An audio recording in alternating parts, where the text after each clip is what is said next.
good morning, everyone. I feel like, woo, it's only, 9:40 or something, and I'm on my third session. This is not typical of me, but I hope everyone's having a good forum, right? Everything going well. So thank you for coming and hearing a little bit about this project. This is a really exciting project that I've been part of for, I think, almost, 5 years now, maybe even 6 years. It started out with a grant from the Chicago Mercantile Exchange Foundation that is focused on supporting teachers in early math. And it was Kathy Sheridan's grant to develop a website called Math at Home. And the website that was originally developed, called Math at Home, was to focus on providing resources to family home care providers, and that's a group of our workforce that we feel like doesn't always have access to the kinds of things that they need to have access to. And I think Kathy will show you a little bit about that website later in the presentation, but I'm just curious, how many people have seen Math at Home or are familiar with Math at Home? So a couple, okay, I know, Lisa's, and Jen, of course, was building it. And so the part of this presentation that we've been doing is mostly we take it to providers. Kathy and I have been actually at the National Family Child Care Conference, sharing it there. We share it at conferences like Opening Minds, where there's a lot of providers and people who might need access to looking at ways to get knowledge, resources, to increase their professional development.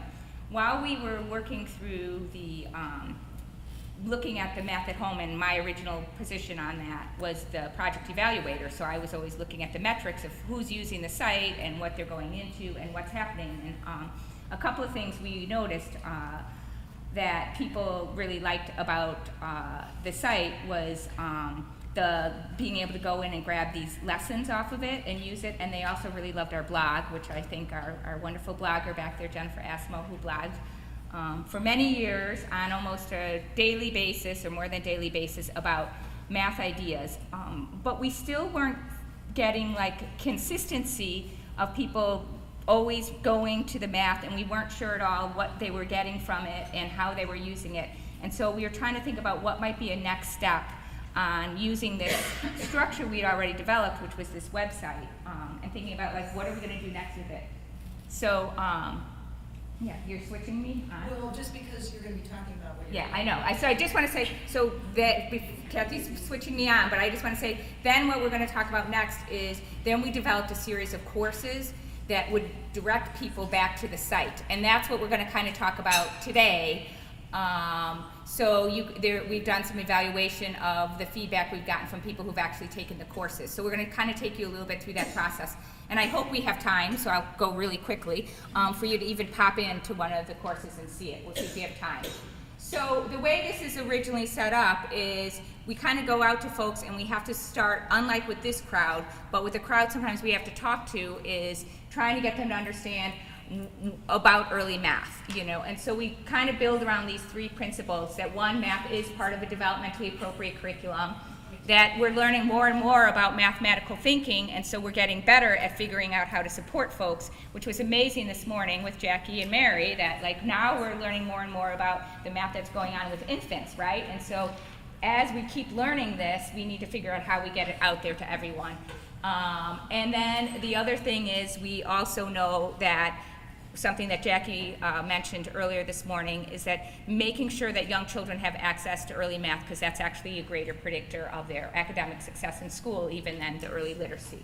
So this is what we help people think about, young teachers, new teachers, novice teachers, about why math is developmentally appropriate, because sometimes they don't see math as being part of a developmentally appropriate curriculum, because they see math as something that is an algorithm, it's something that's far away from them, it's something that they wouldn't typically use. So we really want folks and teachers to see that it is a natural part of what children are learning and doing. So we talk a lot about how math is developmentally appropriate. Go ahead, Kathy, you can click through. So the other piece that we try to share with folks is about how much math, or early math, really matters, and that it does make a difference. And there's a lot of studies out there showing that if kids get these early math skills, they are more likely to be successful in school. So there's different studies that are there, and so we are trying to give our group that we talk to about early math an understanding of how important this kind of work is. So go ahead, you can click through that. So early math matters, and there you go. If you don't have a strong foundation, your house will eventually collapse, which I think Jackie and we also talked about that this morning too. If you don't use it, you lose it, right? And so we're trying to build on that foundation. This is another piece of information that we felt was really important to get out to teachers, because this is where we felt the Math at Home site was really important, and the additional math modules, because teachers aren't doing math in their classroom. There's, I know it's really small, that slide, and it's hard to see it, especially in this room. But yeah, there was another one, right? Okay, good, Kathy, I'm glad you found that study about the 58 seconds a day. I saw that, I was just like, what? I told her to find it. I was like, you have to find it. But yeah, that's crazy. Because here's the thing that I try to tell folks, is that you actually are doing math. They don't think that they're doing math. So what they're actually recording that they're doing math 58 seconds a day, because they're only recording the time they're doing something like testing a kid to say, can you count how many cars are in the basket? And they're not aware of how math is actually happening throughout the day and all the day-to-day activities that's going on. Again, this morning we heard a lot about what's happening with infants and how much math is going on with infants. Our Math at Home site has actual lesson plans. I know you call them experiences, and we kind of were deliberate about calling them lessons, and I think it's an interesting conversation to have, but while changing the diaper, right? And that there's so many things that go on during diapering that is actually math related, and we have lots of lessons that are all embedded in what are the routines that happen in an infant's daily life, and what's all the math that goes on, there's feeding time, there's diapering time, there's going down to nap time, there's separation time, goodbye, and trying to get folks to see all the math that's happening there. So we're trying to be really deliberate about that. So then a little bit back to, Kathy clicking me on. Oh, did you want to? No, that's fine. A little bit back to, it wasn't just the teachers in the child care centers that we felt weren't doing math in an intentional, deliberate way within the social settings that they had available to them, like setting the table and all the other things. We also were interested in tapping into this other group, which is the family child care providers, because there's a lot of information that we know about family child care providers, about they're the group that's least likely to have access to professional development, and we thought online might be a way that they might actually get access to it, because they are often by themselves and they're not necessarily in groups, and they're the group too that also reports feeling even more unsure about how to teach math. They don't necessarily see it as something that they do. Just like what we talked about with parents also. Sometimes parents are singing and talking to their kids, but they don't necessarily see that as math. So a couple other things that we looked at on, go ahead, you can switch, on family home care providers when we were writing the original grant, that looking into to seeing, well, how do they want professional development delivered to them?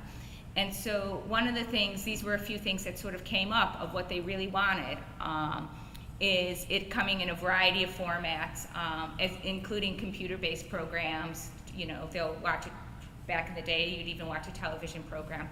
But down here, this last one I always thought a lot about is they wanted these warm lines of communication. And I thought, really, this is how we learn, right? We learn, and again, I keep referencing that because I was just in a thing this morning. You want to engage in learning in some place that's safe and that engages you and motivates you. And so we were trying to figure out, really, how do you do that online? And so what we did, which I mentioned earlier at the Math at Home, is we did this blog, and we tried to really encourage people to get out there and become part of this network community, get involved, respond back. They were constantly going out. You could access the blog through Facebook or through other social media methods so that they could get connected to it. But they still without, our data was coming back, people were looking at it, but not in the way that we really wanted to. So that's kind of what took us then to getting to the classes, because when you look at the courses, and Kathy's going to take you through all of them, there's an instructional design that we specifically did in the courses that constantly made folks reference back into the original website, because they would go back into the website and they would search for something and they'd find something, and then they were supposed to report back out on it. And we'd say, go out to the blog and find a blog about, buying toys for infants or something. And that's probably not one that we used. But we were very deliberate about getting that connection back and forth. Because another thing we had set up, which we're actually probably going to take off the new website because it didn't take off, but this is the kind of thinking that we had, is we had a comment box on our lessons, because we kept thinking if somebody tried a lesson, they go in and they would comment, and then you know how the idea was, a colleague of Kathy's at NLU had this idea, and I actually thought it was brilliant, but when you go out and you cook a recipe, and then you always love to read, wow, you know what, I doubled garlic. That's what made it taste so much better, right? And I kept thinking, like, that would be this warm line of communications where, you go out and you try this lesson, and you say, what I did with my toddlers was I did this. And there's still, what we're realizing is that people need the information, but they still don't have the capacity to engage in the same way that we go out there and we talk about how we doubled the garlic in, this recipe. We're not quite to the point where people are figuring out how to have those really rich, warm conversations about how they thought about this. So anyway, that's just a piece that I think we're really thinking about doing, and the evaluation data and the feedback that we're getting from the modules is probably helping us think about how we open up these warm lines and build this really nice connection with folks. So I think I'm going to pass it to you, Kathy, right? You're going to talk a little bit about math? Sure. So let's see if this works. If I can click on this or not. So, You need me to help you? yeah, let's see if you can, well, no, I'll do it, it's okay. Okay. So, the first thing Kathy had suggested I show you is the website, because it seems like not a lot of you know about it. So, the website, let's see if it'll go to it, is in the process right now of being, really? Okay. Which one should I sign into here? Oh, you need to get online. It was online, it must have gotten offline. Here, I'll do it. You can chat now if you know. Let's see if I have a code. It's just under 17. Right. It should sign in automatically. Okay, so the website is in the process of being redeveloped right now. July 1st, the website will look totally different than this. Although the same components and pieces will be there, it's a total redesign. So here, do this.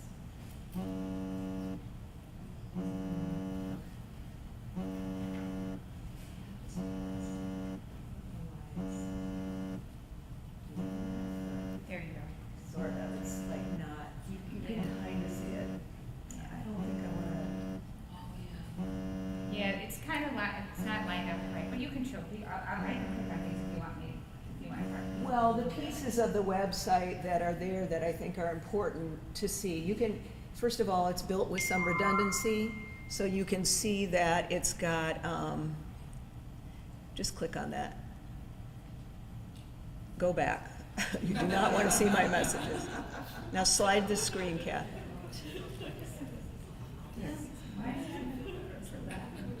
So, it's built with some redundancy. If you could see this appropriately, which you can't, which is why we're not going to stand this very long, you can click on things from down. Here there are multiple ways to access the information on the site. So, you've got, I'm just not going to do it. I'm not going to do it because the technology is not working for us right now. So, you can go investigate that site on your own. It's just mathathome.org. But the site has about 150 scripted lessons on it, about I want to say 30 of them are strictly for infants. And those look different than the other lessons. They're built around routines, typical routines in an infant's day. So they're built around dressing, diapering, feeding. So, and then the other lessons have components in them that are, there's a template and a design, and the components in them that are the same in all of them include a link to a video to learn about the bigger idea in that lesson. So it might be number sense. And if you click this little button, it'll take you to the videos, and you can watch a 2-minute, 3-minute video about number sense. So that's for the caregiver who we know doesn't have a whole lot of time necessarily to ground themselves in what they're doing. So this is a quick way for them to get to it. It also has a printable version of the lesson that takes out all the color and all of that kind of stuff, so they can print it without using all of their ink in their printer. And then it has an editable Word document letter to parents that they can download that tells them, this is what we did today.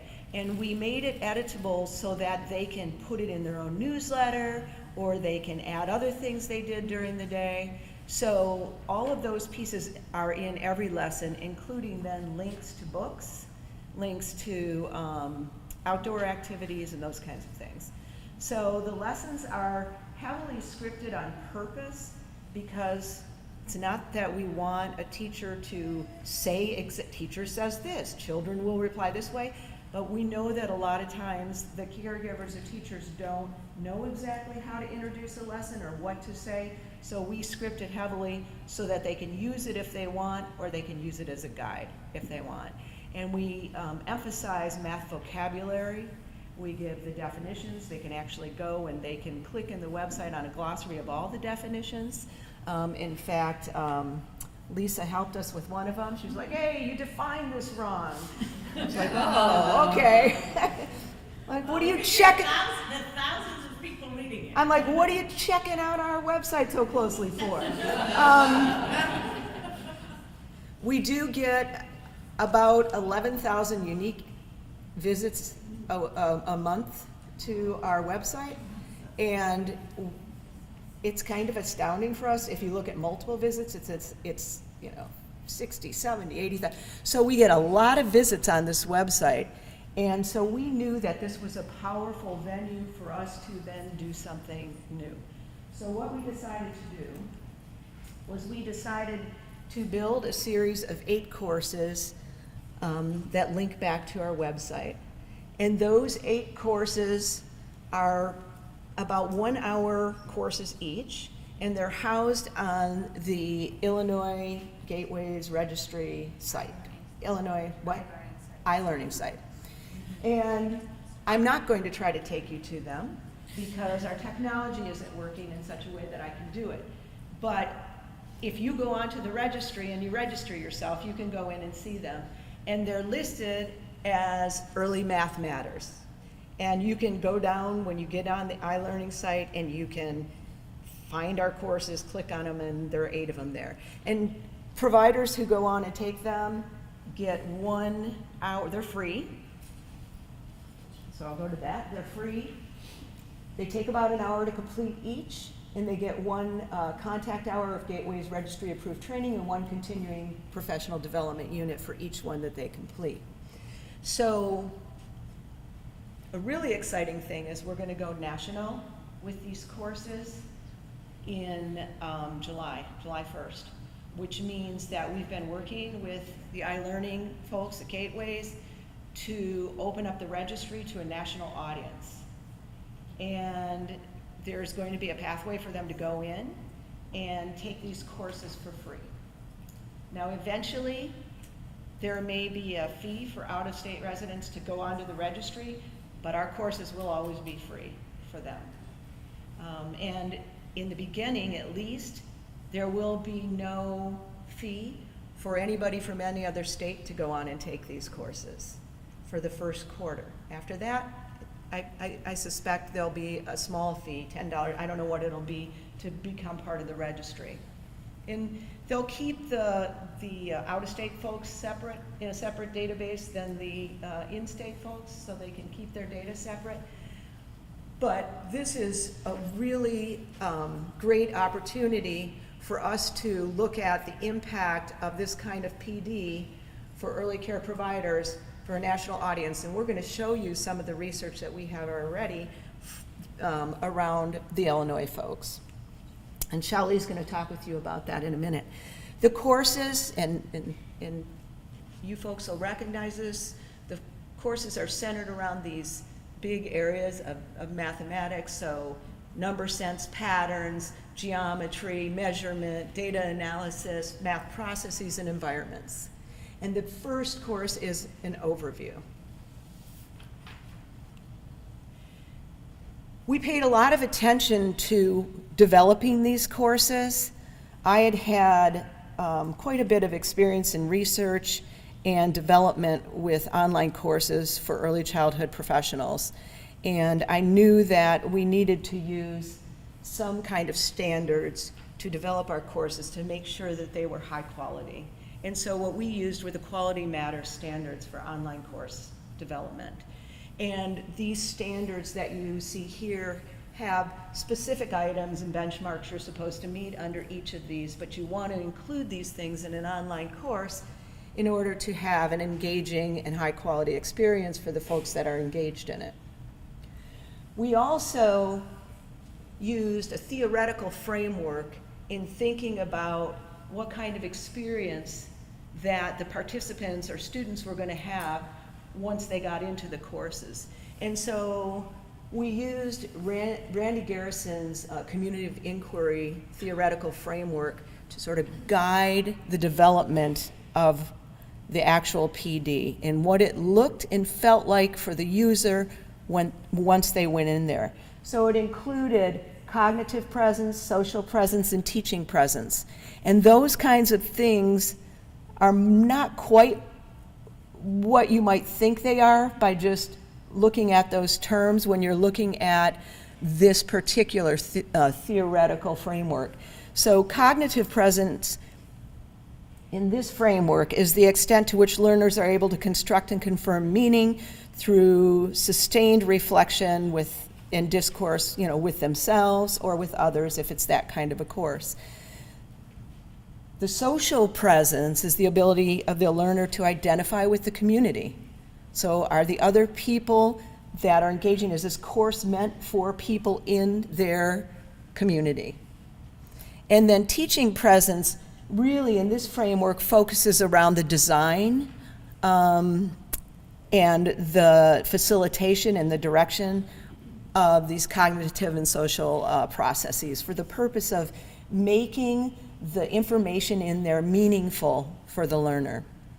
And so oftentimes when we think about teaching presence, we don't think about the design of a course. But if you think about what happens in a face-to-face classroom, you think about teaching presence, the way you design your environment is about your presence. It's the same in an online environment. So design is a part of teaching presence in this framework.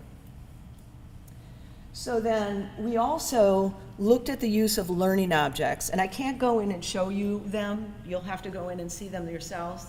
But they include things like flash animations and videos and visuals and those kinds of things that help to bring the information that they're learning to life. And we developed and we designed some of these learning objects. We also include things like videos, they link out to them. We include things like interviews with experts and those kinds of things that are embedded in the coursework. And all of the research shows us that if you use these kinds of learning objects, obviously along with some other teaching strategies, that your learner performance is increased. And it makes sense because it's all about engagement. And if you have things that engage the learner, learning's going to increase. And in fact, some of our research that we're going to show you that we've done on this, what we've seen so far, bears out the fact that engagement actually matters.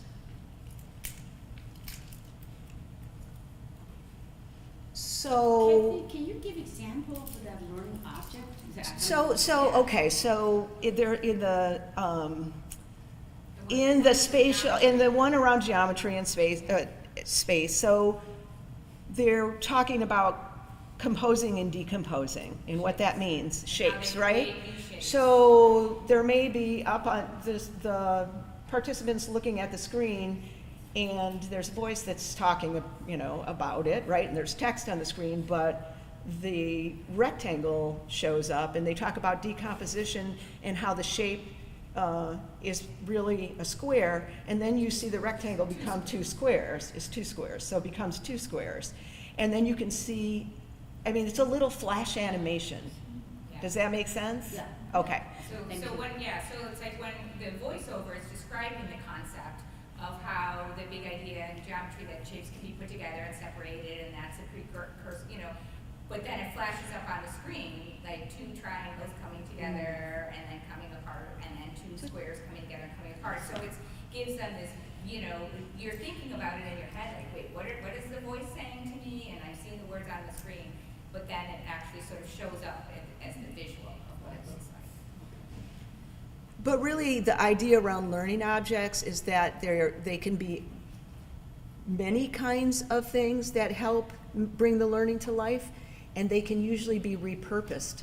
So I can take them and use them in another space for another concept or in another class. And so you can find whole databases of learning objects, a lot of free access learning objects, so you're not having to try to develop flash animations on your own and things like that. So you can go in, University of Wisconsin has a site where you can go in and use their learning objects for free and embed them in your courses. Right, and we went to the Erickson website and got tons of learning objects. So your videos are embedded in the courses, and so that's what we mean by learning objects. And some we design out of, I know we don't even that. some we, I'll have to take you to the course. some we design on our own, and Uh-huh. but they're meant to be repurposed, so you don't have to, do all this on your own. So Kathy, maybe you can just talk from where you are, just talk a little bit about. So then, how do those theoretical ideas then sort of manifest themselves actually in the course and in the template? And Jen and I, where is Jen here? You can Yeah, she's jump here. in on this. Jen built a lot of these courses. Built the courses together, but we built them from a standardized template because we were really always thinking this whole idea of what is user-centric learning, like who is the user, who is this person that's in front of us, and what is the experience that they're going to want. So one of the first things that we wanted to do is have redundancy across all of the courses. So they all start out exactly the same way, and they also are kind of built on the same framework. So if you open it up, and it's like a welcome, and make sure your computer's working and all that sort of stuff. And then we start with sort of a definition and a rationale of the big idea that is being taught and talked about. Jen, jump in if I'm missing something here. And then we get into some of the content, like so for example, I did the geometry one, and so the definition and the rationale for geometry, I set it in a little bit of the frame of like, geometry is not identifying shapes, it's all these other things, and it's actually always been one of the original parts of an early childhood curriculum. You just kind of provide a context. So each one provided a context, and then we went into some deeper content about specific things. So it's like there's the specific skills and things that you might want to teach young children within each one of these content areas. And that's where we go back and forth into the Math at Home site. The Math at Home site had a video about each big idea that also gave an overview. And then we pose questions. Like, notice this in the video, notice that in the video, the same way you would do it in a face-to-face kind of class. And then we always say, now let's go visit a classroom. That's another part of every single module has a visit to a classroom. And so you sort of go into a classroom and you look at how a teacher might be applying some of the things that are being offered.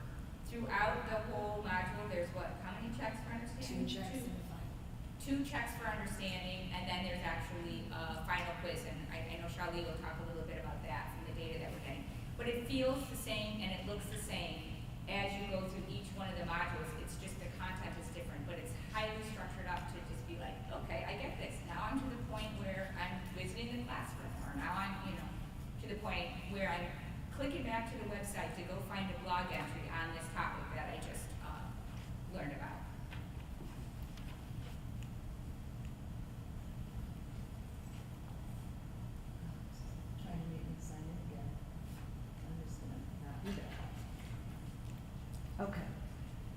So Shelley is going to fill us in with regard to what we've learned so far from our research. You can see that we've had over 11,000 course completions from folks in the state of Illinois. That's around a couple It's a thousand pretty viable participants. model of PD, we think. And we're going to tell you our beginning results and what we're hoping to do in the future with this. Sure. Hello, I'm Xiao Li Wen. I am a faculty in early childhood education program at National Louis University. It's my pleasure working with my colleague on this to evaluate this professional development project. Like Cassie mentioned, since February 2016, over 2,000 early childhood professionals in the state participated in those online courses. And there are over 11,000 course completions because most participants took more than one course. The average number of courses taken is 5, and 44% of participants took all 8 courses. And also each month, approximately 11,000 different visitors to the Mass at Home website. If we count the actual number of visits, it's actually doubled, over 20,000 each month. And so those numbers are quite striking, and given this level of participation, we did our initial project evaluation.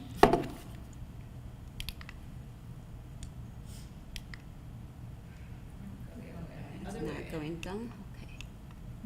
All right, so different methods and different sources of data were used to help to evaluate this project. The first component is course evaluation.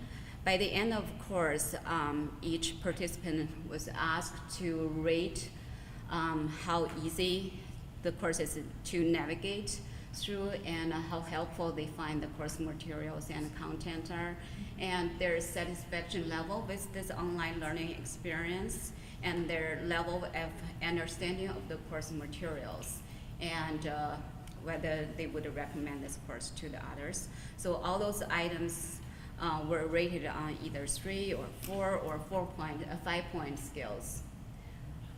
In addition, we also wanted to know how they participated in the learning, so we have them to rate on their overall engagement level with the learning materials from very low to very high, and also how much materials had been reviewed very carefully, anywhere from below 50%, 75%, or all the materials. And also, as Cassie talked about, this course learning involves a couple different learning formats, including reading, video watching, assignments, peer discussion, and also recommend them to try out different activities. So we ask them to check off how many activities you actually did. The second component of the evaluation is the final quiz. By the end of each class, participants took this quiz. The total is 100 points. The quiz is designed to cover the main concepts and the key ideas covered within that course. So it's very well aligned with the course content. The third evaluation component is the qualitative feedback from the participants. We asked a couple questions, but for this presentation, I will just talk about one question, how their their response looked like. For other questions, we are still under the data coding. So the question we asked is, name a new skill or action that you learned during the course that you plan to use when working with children in your care. Well, the final piece of evaluation is the use of pre and post survey. So this is a more rigorous evaluation of the program effectiveness. So in this survey, we covered 4 different subscales. The first scale is looking at participants' general attitudes about math. It's a 7-item, 5-point scale. So let me give you some example statements. For example, we asked, math is one of my favorite subjects, or math make me feel nervous, or I worry about my ability to solve math problems. So they were asked to rate it on the 5-point scale from strongly disagree to strongly agree. The second scale was more specifically looking at their attitudes towards teaching early math. That's a 19 item 5-point scale. Some statements, example statement including, I am knowledgeable enough to teach math to children in my care, or even if I try hard, I will not teach mathematics as well as I will do with other subjects. Or I feel I need to learn more about math myself before I can teach children with comfort. Again, they rate on the strongly agree or strongly disagree. The third item is about their specific beliefs about children's early math learning. This is a 7-item scale. We adopt the items from Dr. Chen's work in 2014. Some examples here. Preschoolers or younger children are capable of learning math, or young children can learn early math through their daily activities. Math flashcards or worksheets are appropriate for preschoolers, or teachers should play a central role in children's math activities and learnings. So for the last scale, we, Cassie talked about, we have 8 different modules, and within those modules, we covered about 15 key math concepts, ideas. And so we asked them to rate on their knowledge level on those key math concepts, such as one-to-one correspondence, number operation, geometry of shapes, or visual spatial skills. So again, that's a 5-point scale. So far, we have the data from about 1,900 participants from the state. And this map shows you that those participants came from 76 counties in the state. And this counts about 75% out of 102 counties in the state. For the counties of Cook, Lake, Sangamon, Peoria, and Whale County, and what else? DuPage actually had more cases, and I guess that's not surprising.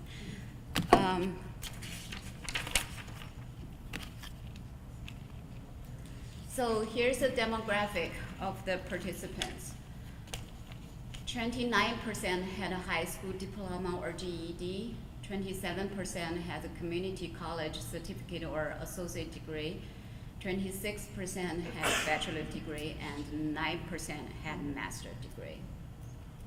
And 40% are Caucasian, white, 31% African American, and 19% Hispanic.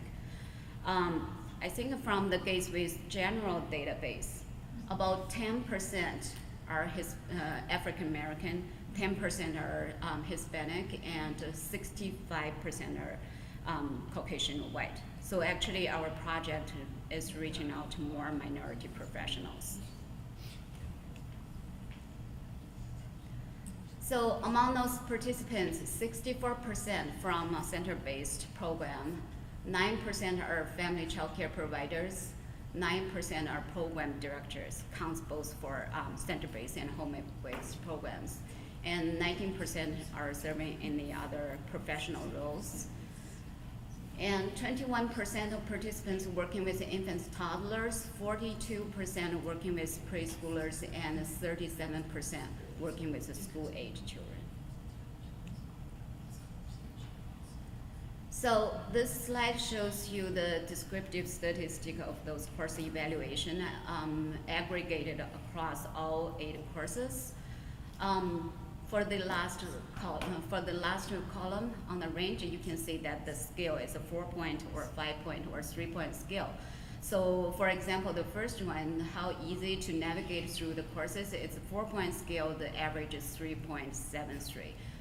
And same pattern across. So all the average above 2 or 3 or 4. So overall, they have pretty positive experience. And for the quiz score, our average is 78. There are some cases who had pretty low scores, and those are the cases that actually pull down the average. So with the quizzes, they do not have to have a specific score in order to complete the course and get their certificate. So somebody could, if they chose, just check, and, you know, we have some outlier scores. They can also take the quiz more than once if they want to. Yeah. So we decided we weren't going to be in the business of, you know, having to do final exams and check scores and do all that. So this is the way we set this up. So to us, it makes sense that, I mean, this is about an average. I mean, if you look at a bell curve, it kind of fits. Pretty normal distribution. Lisa? But you said, this is, looks like everybody does this. This is just part of getting out of the Yes, class. yes. They are doing, they have. The part with the more intensive survey, how are those people chosen? I will show You'll you talk to me more that. about that. Yeah. But before we go on, Kathy, you said, and the quiz is not required. It is required, It is but required.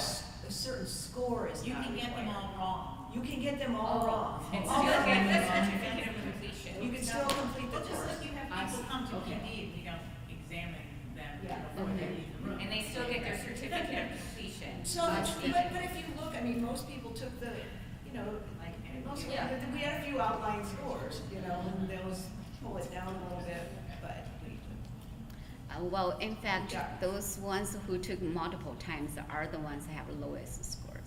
Oh, interesting. yeah, Yeah. it's kind of interesting. Yeah. But you said not all of them actually took the whole 8 courses, right? That's true. Then how can you say, This is No, the multiple average taking score. the same quiz multiple times is what you meant, is that right? Well, no, quiz is tied to the courses. So each course has different quiz, but it's all, so, Yes.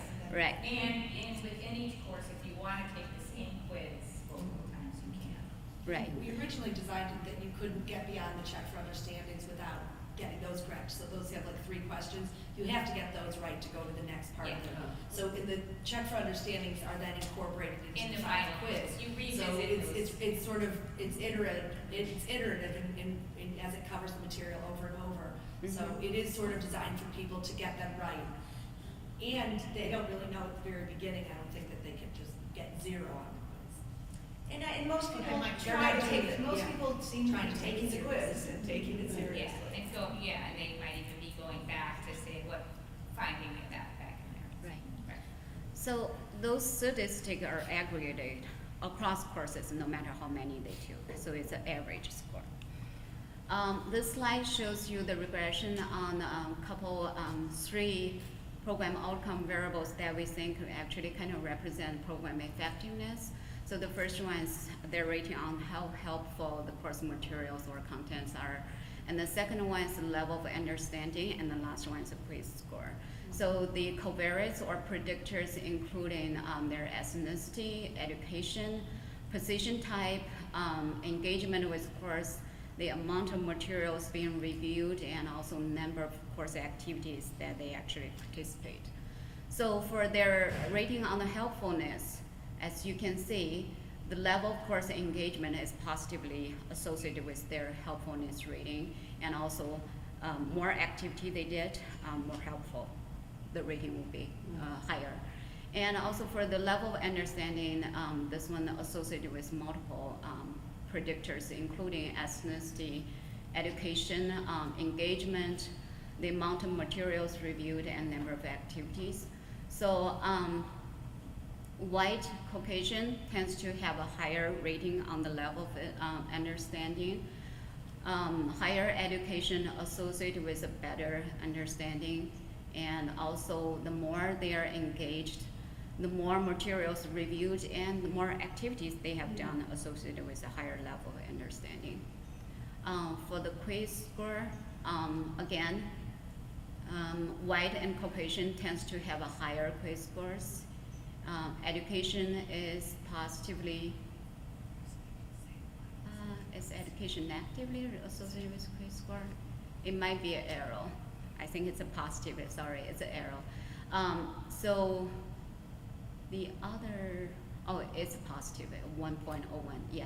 So the number of activity positively associated with quiz score, and one unexpected association we see here is the quiz score is negatively associated with the amount of materials reviewed.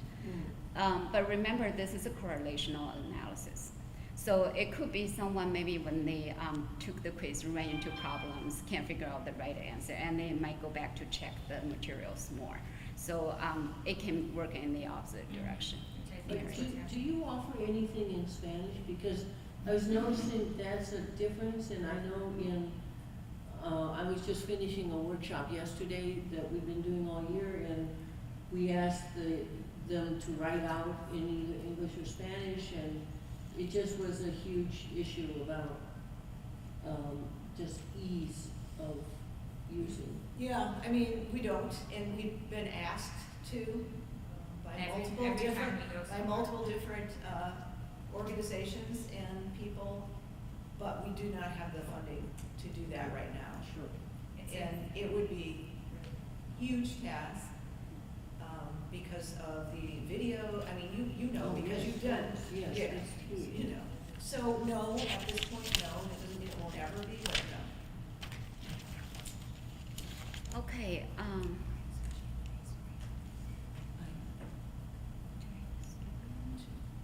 Okay, so here is the pre and post survey comparison. Because participants need to consent to take the survey. So we got from this data from a much smaller subsample. The sample size is 148, including 52 pre-surveys and 96 post-surveys.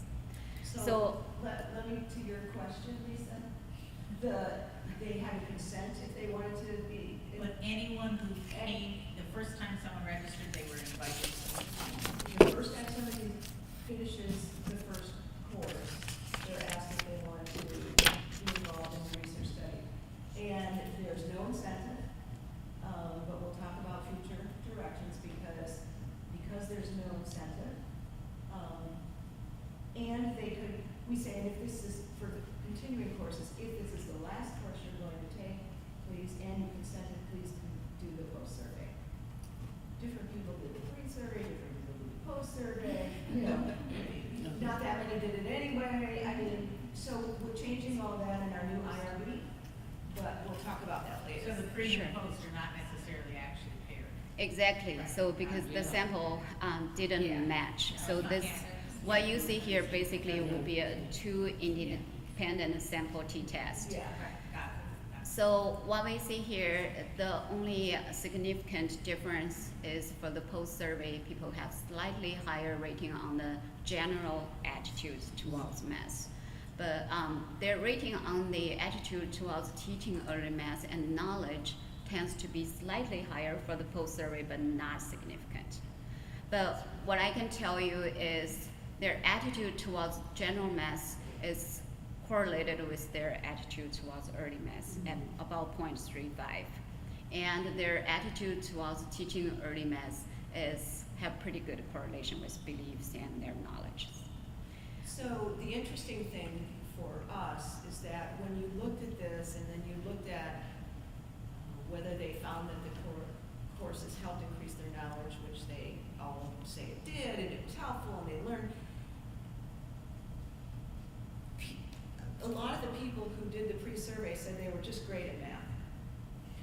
Their knowledge was good, they felt comfortable doing it.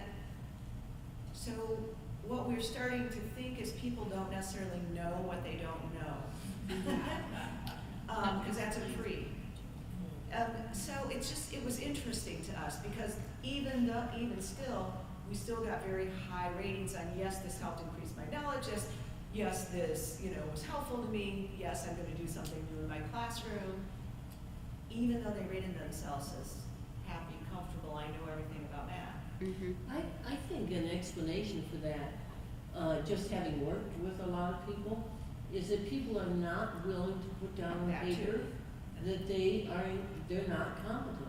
They will say it Exactly. if you ask how many people here really love math, then they'll do that because it kind of disappears, but if they're gonna put it down on paper, They're not doing they're it. not gonna do it. So maybe in our next iteration, we may get different results, but we'll tell you how we're gonna try to fine tune this.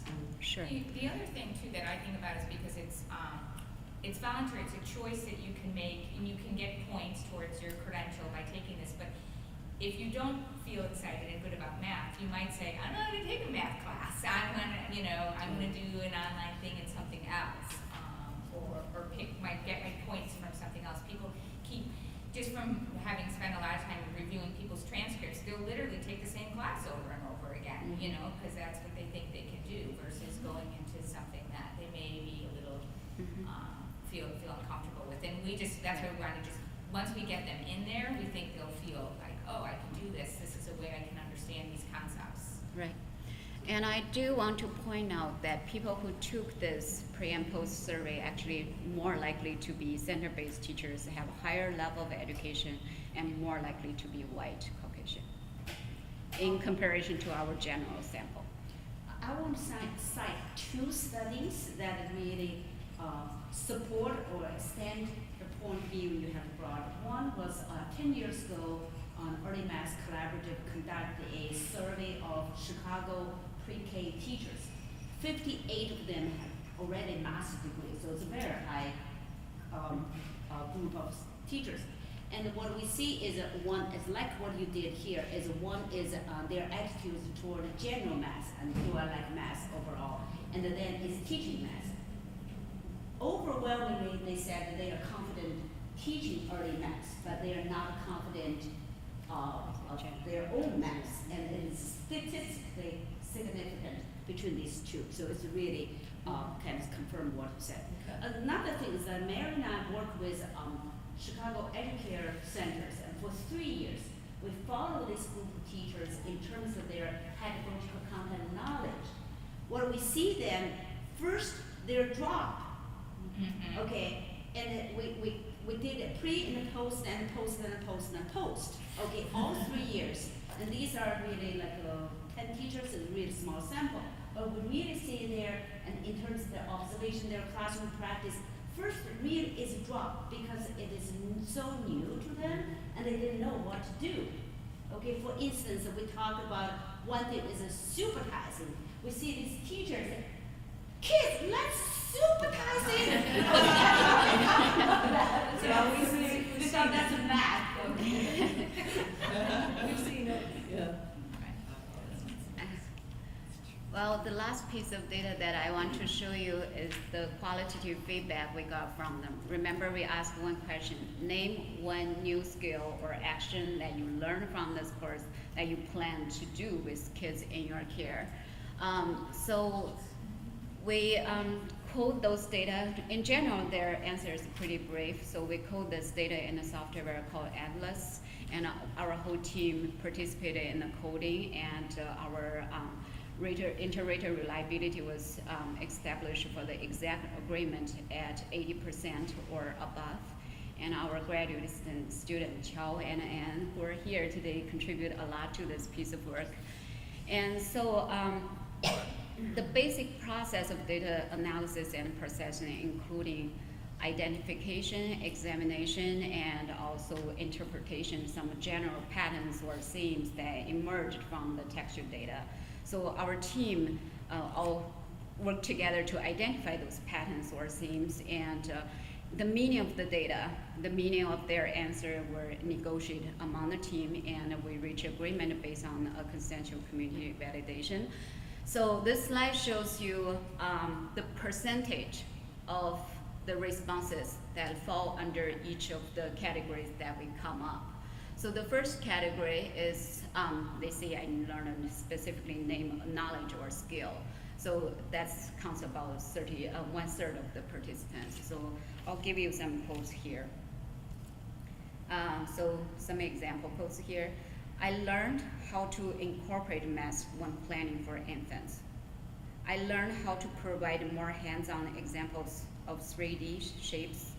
I learned how I can let the infants crawl around and learn about the geometry of shapes. So So those are more specific knowledge and skill. The second category is plan for future practice. So some participants just say, I'm going to do this, this, or this. So here's some example codes. I plan to do more activities that identifies properties of various shapes and measuring their dimensions. I plan to use the feeding bag that was used in the course.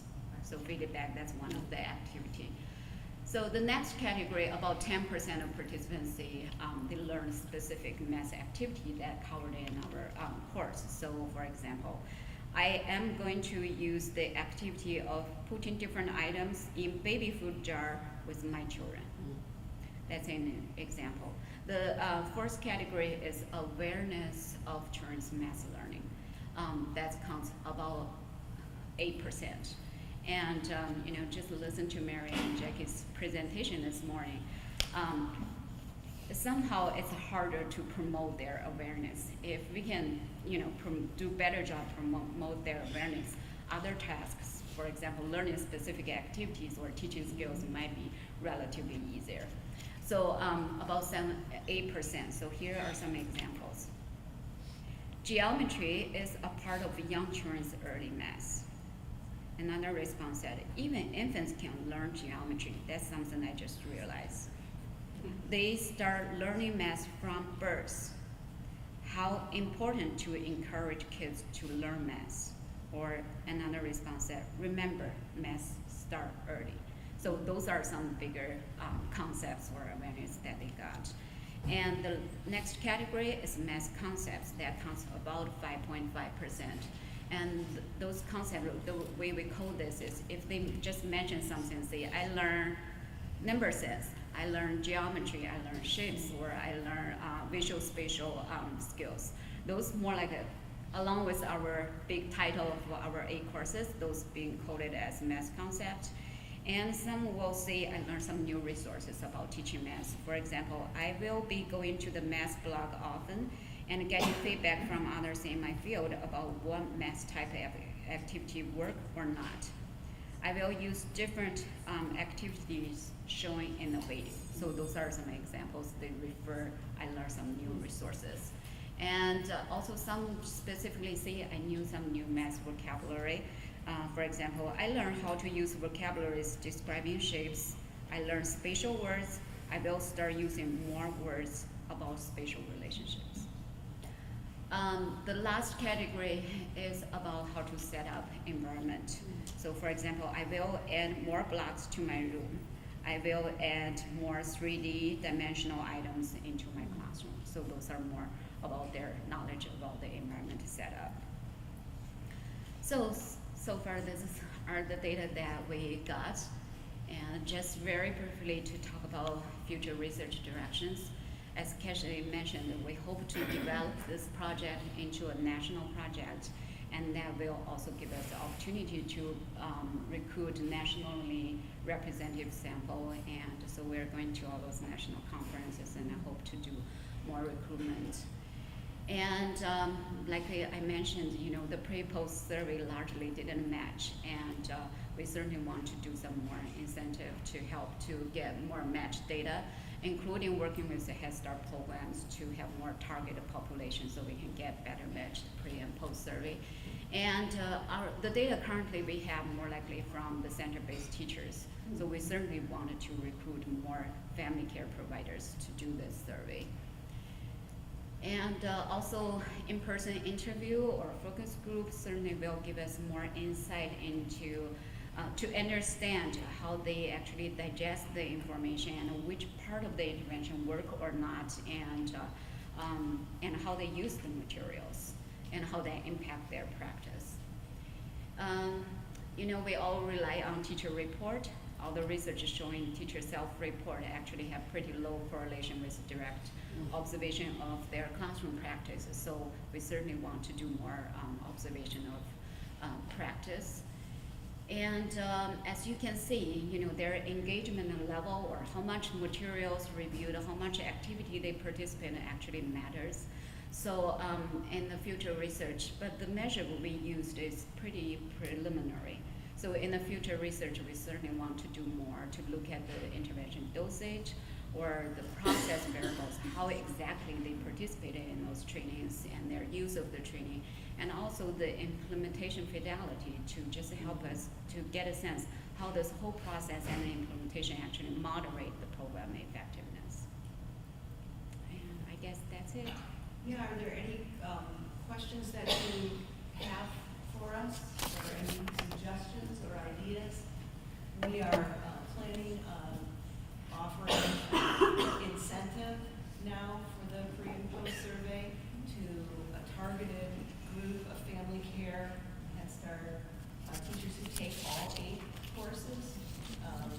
And we'll do pre and post, and they have to take all 8 in order to get their incentive, you know, $50 or $100 Amazon gift card or whatever it's gonna be. So we gotta look at our grants, see how much money we have left. But that's that, I think by offering that, we're gonna, in targeting, we're going to the National Family Care Conference in Alabama in July, and we hope to be able to recruit family care providers there, and I do think that we will be able to get in there and maybe work with some of our Head Start folks to get specific there. Well, this is such exciting work, and I'm really excited by it. I think that especially this idea, say, the pre and post surveys, or what did you get out of it? I think that all of us are really challenged to think of ways that are gonna help cut down the reluctance that this population has towards things that are school-based measured. And so, I don't know, I'm just so impressed by how much technology keeps changing. And I'm wondering if something like, say, doodle polls or things like that that feel friendlier to people might be a way to maybe get more of a response that's a little less, that takes them out of a quiz feel. I think that's our problem. I really like what you did with the qualitative evaluation, and we've been doing that for a very long time. That if you can get somebody to name something specific that they take away, then you know they know it. A lipid scale is gonna tell you almost nothing. Exactly. Because they're gonna do whatever. But I think if you get 33% who say that there is really something specific that they're taking away, you're doing really well.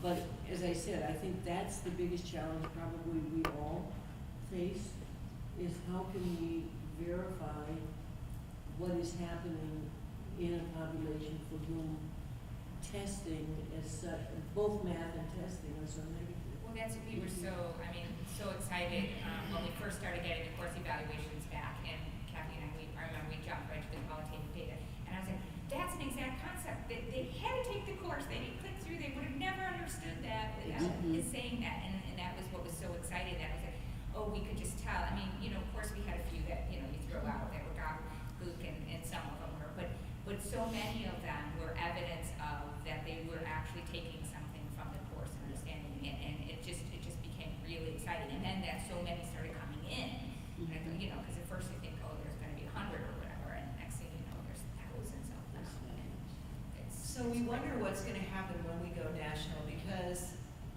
we are not going to go and make agreements with every state to try to align our courses with their whatever. So what we're, with their PD system. So what we're saying is, You can get some Illinois. this is free. Yes. This is Maybe Idaho, they'll take it, they'll say, great. With each course you complete, you actually get a certificate, prints off, it's stored in the registry, but they can print it off, it shows what concepts were covered, what standards it needs here, and they can take that to their PD and say, will you count this? And hopefully, In Illinois, you can count some stuff, it's not, you can't have your whole thing, but you're allowed to take things. so hopefully, this will be valuable to people in many, many states. And if a state reached out to us and said, we want to align, I'd say, yay. But I'm not. But We're not they going need to be business the if I do that. Right, yeah. And so we're making that pretty clear in all of our we have new brochures that are coming out, you know, we've gone national, and we're trying to get our wording very, very,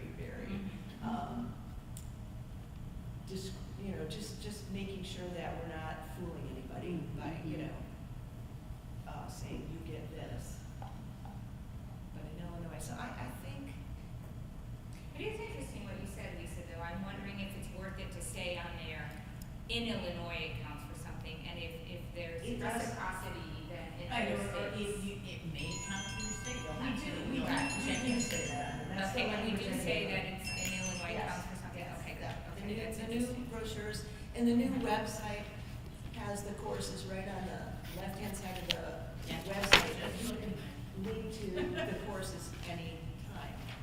And that website gets visitors internationally.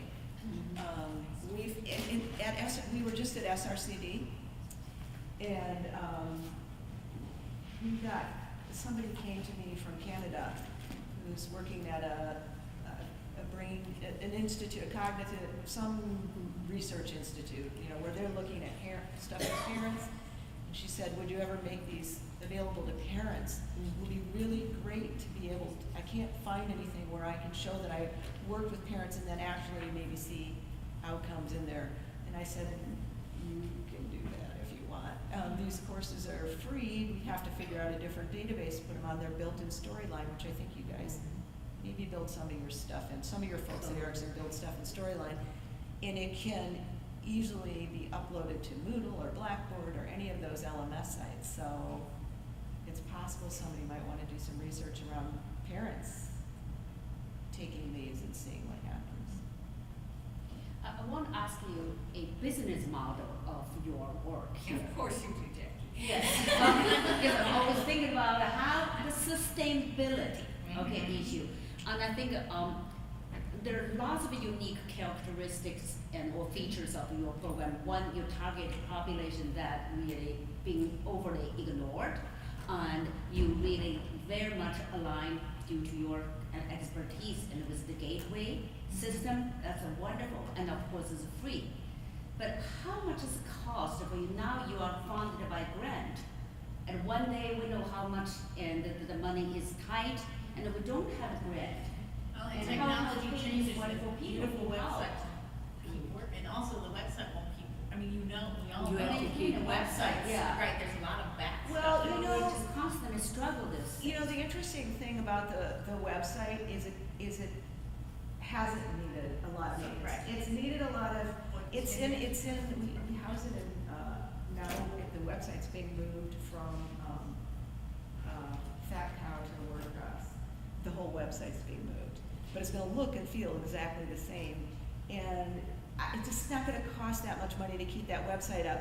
It'll cost some money if we wanna change things on the website, you know, but to just maintain it, it's like, you know, you buy your domain name and you pay your fee, and it's, you know, $99 a year or something. So that's not costly.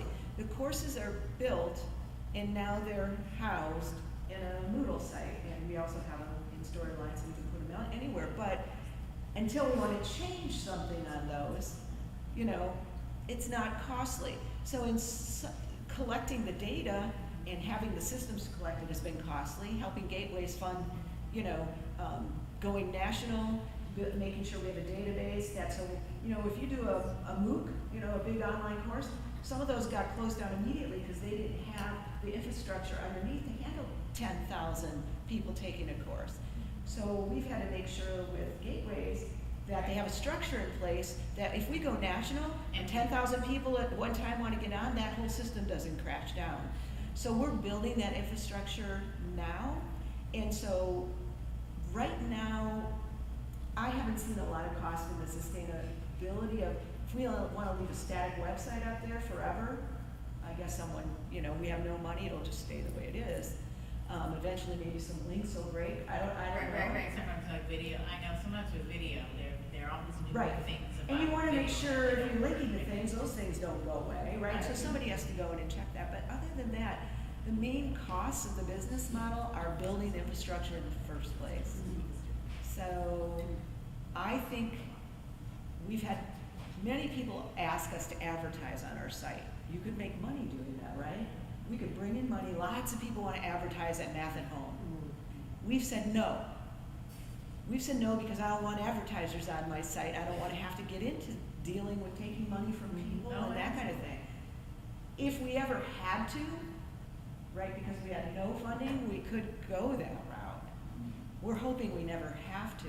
And luckily, we have CME and we have a funder who's very invested in our project and would not want to see it, hopefully, ever disappear. And even if it's a minimal amount of money to sustain it at some point. But we have some big, ideas around where to take this next and even moving into different content areas. So anybody who's interested can email us and give us your ideas or a partner or whatever. Have you thought about build the virtual community, virtual learning community? Because now when people are individual, right? And then they learn this, and then we all know this is social communication. If I learn and the community was married and a virtual way, and it would have helped. That's expensive. That's expensive. That's very expensive. That's expensive, and we tried it with our blog, and now, we've gone, I think you probably people are make all on our comments. email list for our guest People make bloggers, right? comments, and sometimes they It's make been a guest comments, blogger. like on one of my blogs, people make comments, it's like a random question, they clearly wanted someone to actually answer. And Right. as opposed to just like commenting, it's like, who, and they know the answer. And sometimes there was some back and forth, but sometimes it's just like, someone. Because that goes costs back. money, because you have to Right, pay a exactly. person to manage that. That costs money. That costs money. And we pay our guest bloggers, and, like, that stuff costs money. You want to have people engagement, that costs money.